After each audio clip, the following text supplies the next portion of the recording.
I'm Brittany Harden-Tanguay, a manager with KPMG, and I am fascinated by the practice of transfer pricing and its impact on the global market. Join me each episode as I explore the transfer pricing world with specialists who will explain the ins and outs of this niche practice where tax meets economics. In our previous episodes, we've spoken about what transfer pricing is, in short, the setting of prices for transactions between related parties, which may leave you wondering, how are these prices set? Without an open market to more quickly determine prices through basic supply and demand, in transfer pricing, we generally follow what we in the US call the arm's length standard, otherwise referred to as the arm's length principle in the rest of the world, per the OECD guidelines. We'll use these terms interchangeably for the purposes of our discussion. Francois Vincent, a retired principal from KPMG's transfer pricing practice. Hello, Brittany. Glad to be back. And David Unger, managing director in transfer pricing. Hello. Are with me today. The phrase arm's length and the questions, are the results or is the price arm's length, is part of our daily vernacular in transfer pricing. And I think it's worth taking a step back to ask the question, what is arm's length? Francois? The arm's length principle, the arm's length standard, is essentially saying, look, the price that should be charged between affiliates of a multinational company should be the same as the price that would have been charged between independent companies. That's all it is. So arm's length as an expression here is simply an illustration of the fact that the two parties to a transaction are not under common control. That means also that one party cannot influence the other.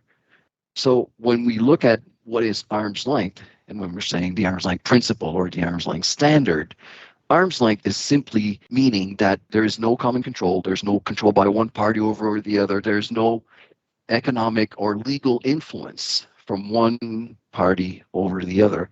Arm's length is a proxy for independence, and it means that you treat every related party as if they didn't have a connection to you. That's hard to create, right? That's a fiction that we have to get to.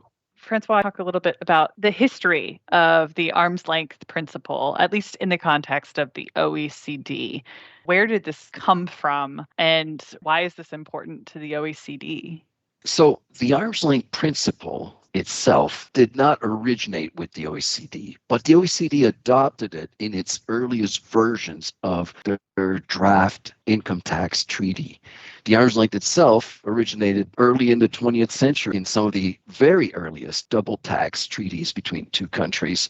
The arm's length principle was included in the US's very first income tax treaty with France in 1932.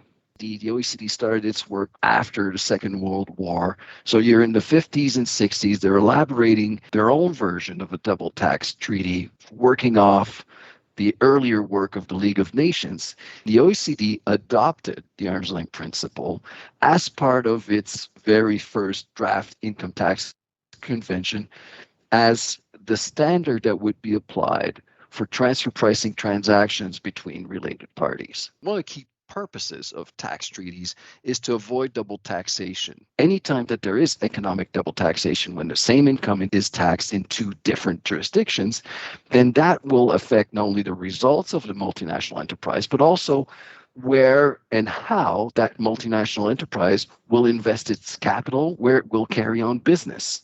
The other reason for using something like the arm's length principle is to actually have a level playing field between companies that are not related. That arm's length standard, though, is so difficult to apply because there's many things that corporations do on an integrated basis that nobody else does independently. What I mean by that is we look for comparables in transfer pricing. We're always looking for what's the comparable transaction to this out in the economy that we can benchmark against. So we would use that as our measuring stick. And many times integrated companies don't have anything they can benchmark against. Nobody does it for them. They can't buy in the service. They can't buy that component like, oh, I'm going to sell this rocket to my subsidiary in South Africa. How much is that rocket worth? I don't know. There's no rockets out there for sale. I can't spot that in the market.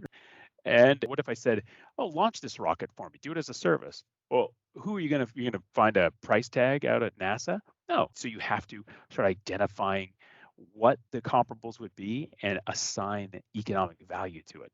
That's a challenge, and it takes broad minds and interest in lots of different things. The other reason for using something like the arm's length principle is to actually have a level playing field between companies that are not related. Looking at David's example, if a company in South Africa, an unrelated company, want to buy that rocket from an unrelated party in the US, it would have to pay a certain price. And let's say, for the sake of the example, it's $500 million. That's the arm's length price. But if we look at wanting to level the playing field, it would be unfair if the same rocket could be sold to an affiliate, so a related party in South Africa, for $50 million. That is clearly unfair. So you can see that the two prices don't match. There has to be a standard, and the arm's length price here is 500 million. But the analysis would not stop there. There might be reasons why in one set of circumstances the arm's length price is 500 million, and in another set of circumstances it's $50 million. There might be adjustments that need to be made for timing differences, for, maybe it's not the exact same rocket. Maybe one is propelled by hydrogen and the other one by some other sort of energy. So some of the things I'm hearing with arm's length principle or arm's length standard, that the attractive qualities about it is that it can be more or less easy to apply, is what I'm hearing. Would you both agree, generally speaking? Can I say no? Yeah. I'm glad you said no. I loved David's example of the rocket in South Africa. I'm from Houston, and we're pretty proud of our space program. And up until quite recently, with the exception of a few other places around the world, we're kind of like number one in the game as far as rockets are concerned. So the idea of selling a rocket, and I can only sell it to a related party in a different jurisdiction, how can I really, in good faith, say that from an arm's length perspective, an unrelated party would be willing to buy this rocket that I've built for a certain price if I'm not willing to sell that to anybody else? Inevitably, you're going to find situations where you just can't find good comparables, or I've got something that's kind of one of a kind. To me, that seems like a real challenge and something that we face every day is transfer pricing. David, you want to go first? It's interesting. I think about the control transactions that you'd get in unique situations like the rocket, right? But then there's other times someone might reasonably ask, can't you just go out and determine the price based on the cost to produce? If you know that a sneaker sells for $30 or $100, then you know that that pair of sneakers should have this price coming into the US if it's being sold from China into the US. So why can't you just deduct a certain amount off of it for the retailing function? And then there's your price, right? I would say that nowadays, the biggest problem is that we've got all these intangibles. We're a world of intangibles. We don't just deal with grain and stone and whatever. You're talking about a complex economy that has all these brands and ideas. And what's a movie worth, right? Mm-hmm. We are a world of ideas, and ideas are very difficult to price. So when you're talking about goods, yeah, we could probably find a price for a good. And what about a service? Yeah, we'd probably go out there and find somebody else who could perform a similar service, and we can price that. When you get down to the intangibles, that's where transfer pricing is notoriously complicated. Mm-hmm. And it's where tax authorities see the most, I guess they would say, most abuse potentially, or the most complication in just identifying what's reasonable. And I'm using the word reasonable because arm's length, there is no other comparable out there. So how do we determine what's arm's length? You have to find some sort of reasonable standard. And the concept of arm's length has really given enough elasticity to the discussion to allow companies and providers and tax authorities to find some middle ground. It takes a lot of creativity. I would pick it up on that.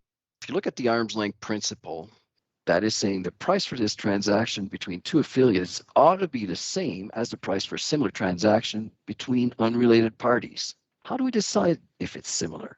That might entail comparing the products being sold, ensuring that the terms of the agreements were similar, or considering whether a transaction occurred in the same geographic market at the same time of year, et cetera, asking whether or not there were similar volumes being sold, or if the business strategies of the companies being compared are alike.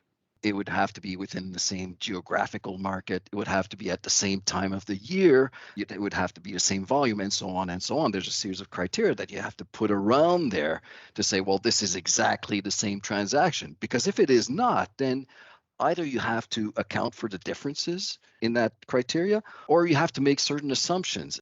As an attorney, I always thought one of the funniest jokes I'd heard about economists was the economist who's on a desert island, has a can of food, and he's wondering what to do with it. And he said, well, assume you have a can opener. Yeah, well, so assumptions are, well, sometimes they're somewhat reliable, but they're still not exactly the same as, well, we've got the same goods sold at the same time, same volume, et cetera, et cetera. So even for relatively simple items, the t-shirt, well, does it have the same blend of cotton as the other?